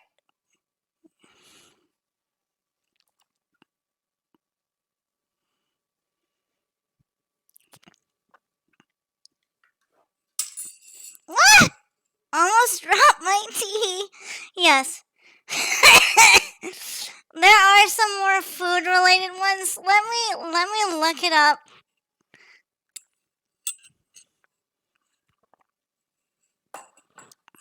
Those are funnier to me. What can I say? I'm a heckin' foodie. Those are funnier to me. That was some kind of weird infomercial for like a...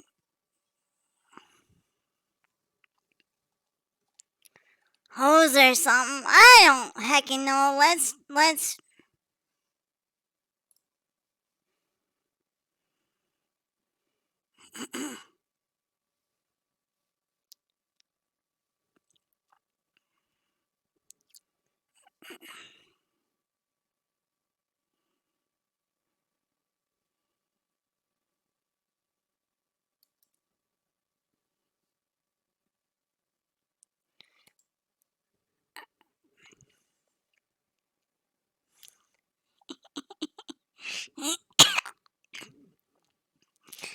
Alright, let me take a minute to set all that other stuff up because my computer is being weird. Okay. Jabbooty. Dubs.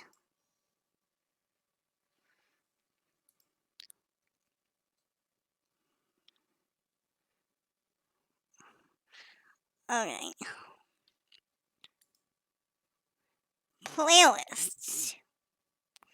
Oh no, they have Diners, Drive-In, and Dubs. They have more. They have more of those, and they have more of the Dump Cakes one. I think they even had a ramen one too. Let me look up the ramen. Oh no.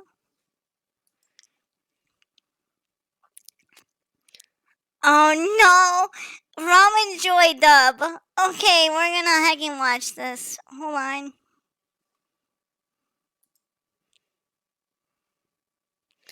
Headband chat, let's go. I said headband chat. Gurg.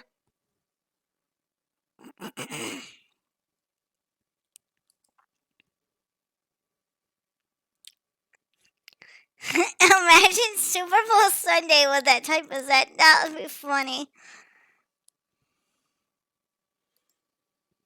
Okay, we're gonna watch the Ramen Joy one. Cause I wanna see what that's like.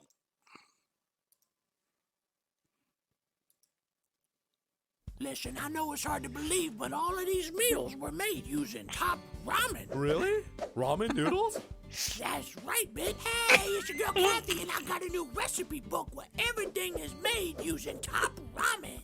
No, don't disrespect ramen. Pantry, but don't worry, I'm gonna show you how to eat like a king. It's a goddamn pandemic the way people have been eating top ramen wrong all these years. But we're about to fix that. First, we've got a barbecue beef pasta. And then Ew! beef, and then you put No! and a whole jug of a can of soda. It's lit.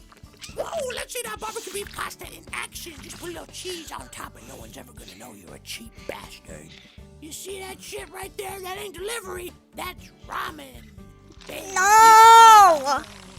You see these other No! They're ruining ramen! You can put 2 packets of top ramen on top. Triggered! Bucket of gravy. And Ah! dinner is served. Hey, fatso, trying to lose weight? Well, how about you stop being a basic bitch and start getting a little extra? Oh, no! Ramen on top with some light vinegar. Like great in Italian. Ooh, what's this? I bit my cheek. Don't worry, I got desserts too. Have you ever had a spicy ramen baked pie a la mode? Humanoid eagle on top of it. I've got something for you. I'll get the heck out of the car! All right, y'all, let's break it down. This book is in full color, and it's only $10. But wait, I'm also gonna throw in the ramen nibbles. That's a party pack. We got the Ramadan bonbons, pure red pepper ramen dip, and my personal favorite, spicy choco chicken ramen cakes. And that's only on the first page. There's over 100 recipes. The possibilities are Djibouti.com.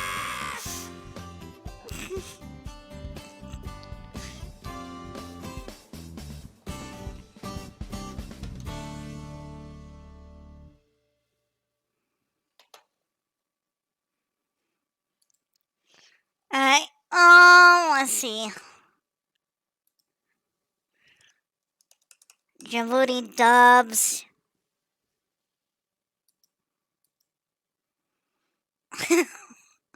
No, they have so many of these.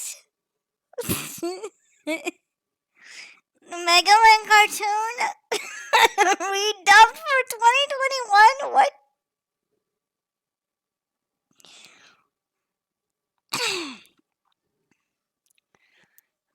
What y'all want to watch next?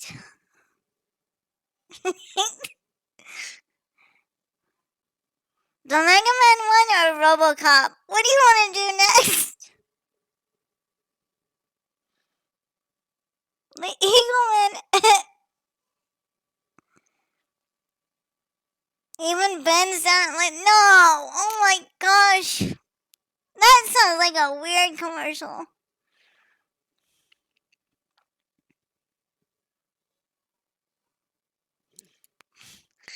Let's do it.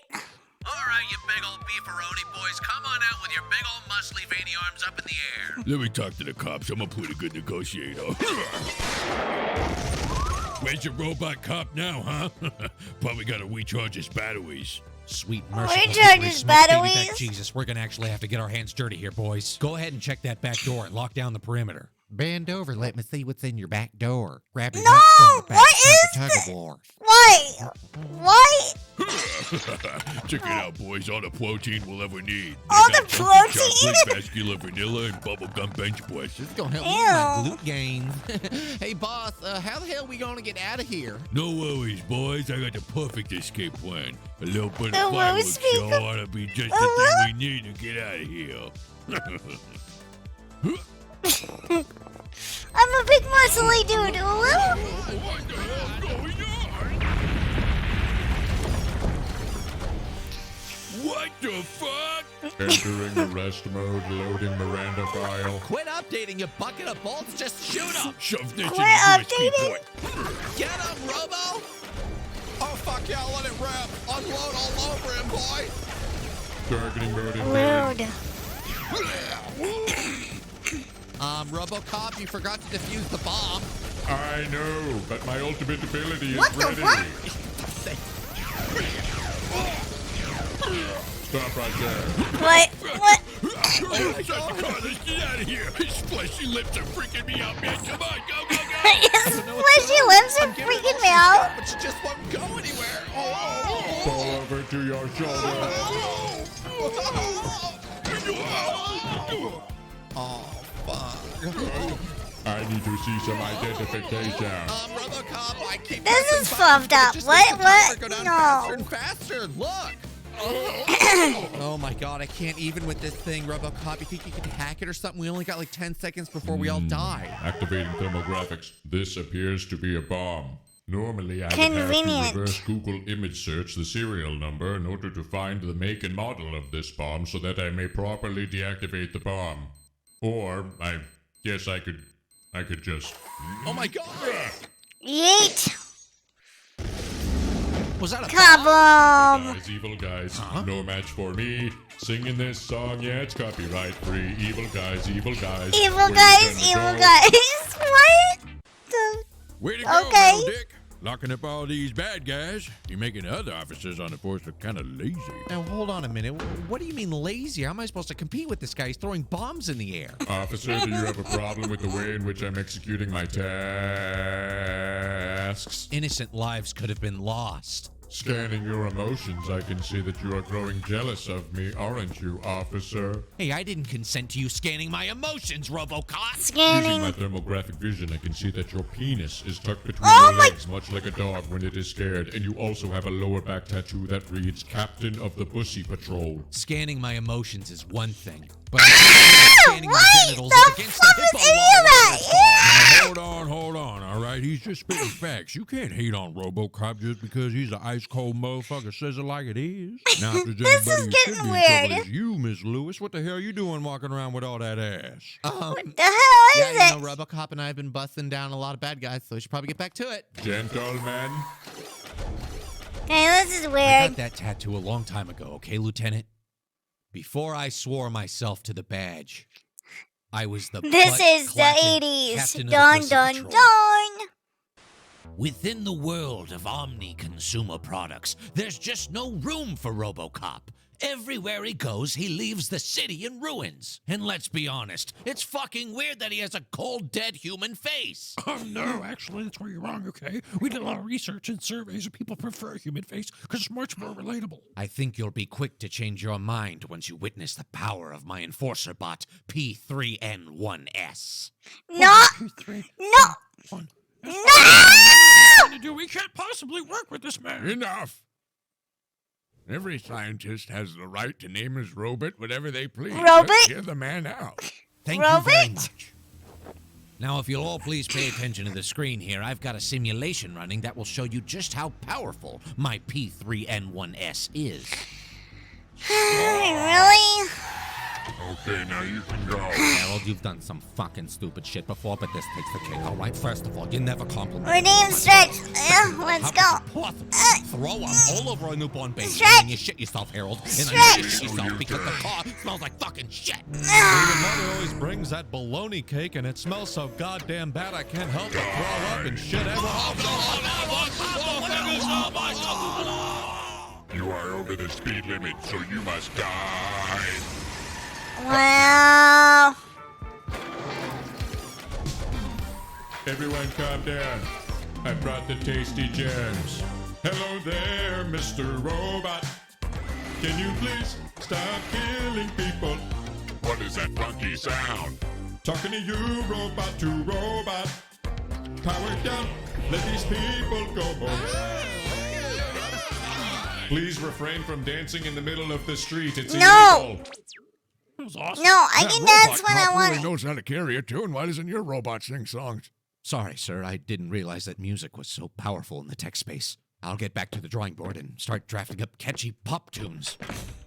Stupid fucking RoboCop fucking bitch! How the fuck does that Oh asshole my know how to goodness, do pop calm songs? down! What the fuck? How am I supposed to compete Sir. with this shit? Sir, calm down. Okay, pulling up his diagnostics here, there appears to be something that's really bogging down his memory. Oh god, this is such a waste of our time. RoboCop needs to be out there on the streets, not My printing computer. diagnostics out of his butthole. You're one to talk, Miss Lewis. Don't you think for a second that I didn't pull up RoboCop's video? Hydrate, files? thank I know you. what you do with him when you're all alone. Listen here, bitch. I know that you think that he's just a toaster or whatever, but deep inside of that metal body is a man. What man lactates battery acid from his dog? Lactate's battery acid? That's enough. I gotta borrow the Tin Man real quick. Some asshole decided to park in my parking spot, so What I need the you to pick up fluff? his car with your bare hands and What throw the that shit fluff to the is side of this? the road. Let's go. No! RoboCop, you must restart in order for your security update to take effect. Do you want to restart now? I'll restart later. Oh, I'm gonna restart later. Except I'm gonna go on a murderous rampage because I didn't update properly. Your hair is so orange you look like a basketball. Fucking bounce me around then. Okay. Okay.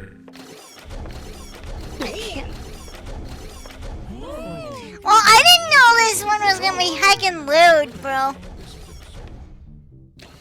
But now we're here. Now that we're here, we gotta finish it. Whole glass of baby food coming right up.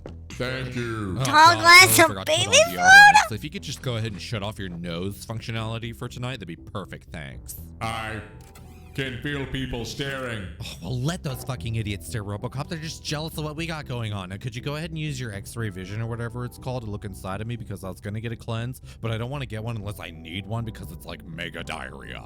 Okay. Ew. Somebody help! There's a man out there that just jaywalked. I'm sorry, but I must go now. Yeah, sure, whatever.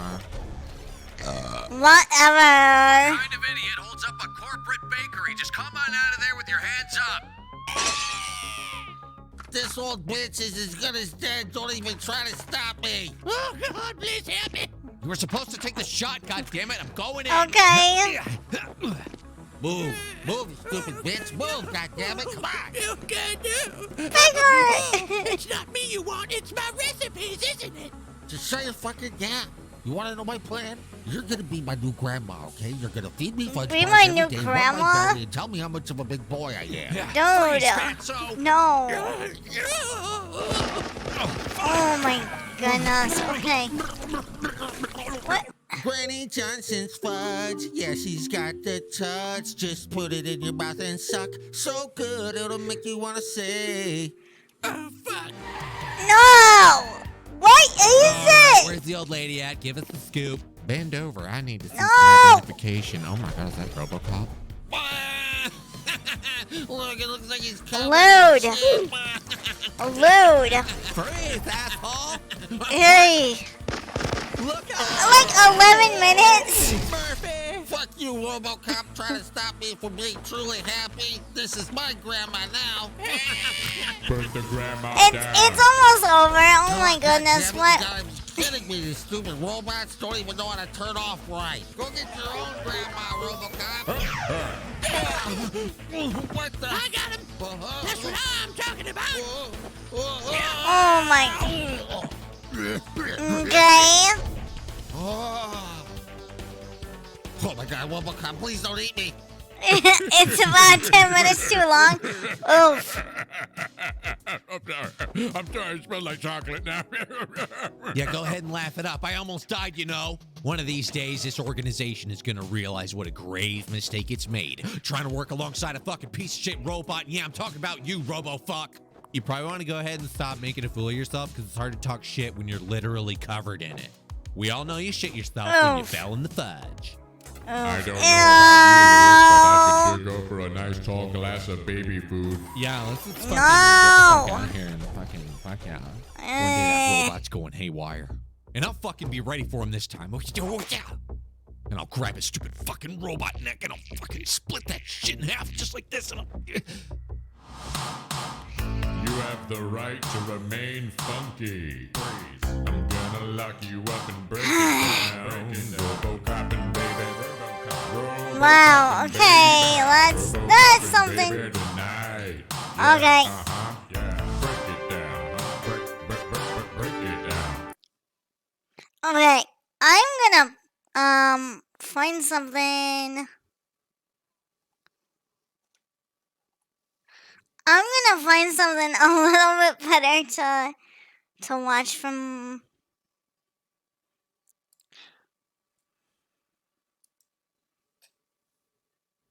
that. Hold on.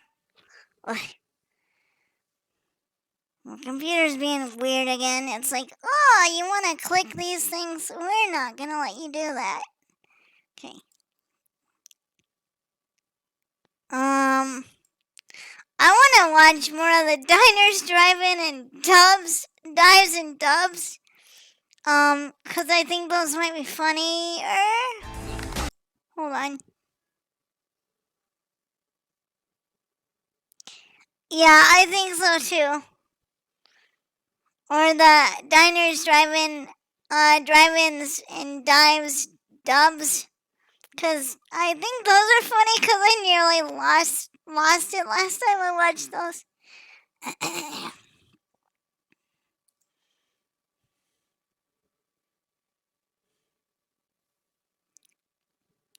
How's progress in Genshin? It's going. I'm not like super good at it yet. I'm just kind of playing around.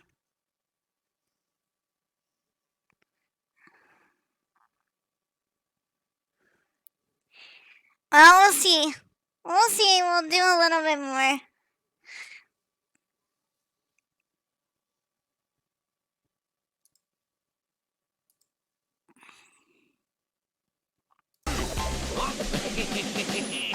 Triple D in the house, boys. You already know what it is. We're out here in Ipukapaw, which reminds me of my college frat days. I was a part of Delta Delta Delta. And for initiation, you had to throw up every single meal. Oh, and no, learn how I to couldn't survive do off it. your own It vomit. would be It taught trying me to how stop regurgitate. laughing It taught me how to challenge. be the man that I am today. With that said, let's go get some grub, bro. Welcome to the alley. Not only is it a restaurant, but it's a bowling alley. Here is your 3-strike turkey plate. Stuff me like a bowling ball. One Garabao chicken. Yes, it's just how I got a Garabao in the No! game of bowling. There is a no escape. No! Our chef today appears to be a big fan. All right, chow down, fat. What's the big idea with the hairdo, huh? No, I already don't like this. I have been studying you. Heck no, no. We're not doing this. No. No shit. That's got too much Hey like guys, it's rude Guy. stuff I was going just in on. this gas station chugging a big gulp full of nacho cheese and stocking up on some sweet wraparound shades before I feed the old flavor mobile here some fossil fuels, but then I was told there's a goddamn taco-ria next door. Luckily, I still have some room after all that cheese. What? Oh, fuck, I forgot. Who are you? Joe Theismann. Well, all right, Joe. Let's grub. Took you long enough. So what made you decide to turn this gas station bathroom into a taqueria? One day I'm sitting on the toilet and I look up and I see some writing Oh, on the no, wall why? and it said tacos are the shit. And it just made so much sense. No, Well, they def- Okay, I think this is gonna get into Yabai territory. So, I'm not gonna risk looking at any more of these right now, cause I don't know what I'm gonna get. No way. Cause, yeah, I draw a line when you start doing like accents from other cultures and stuff and being like, you know, racially stereotypical. I don't like that stuff. So, we need something else to. Oh no. No.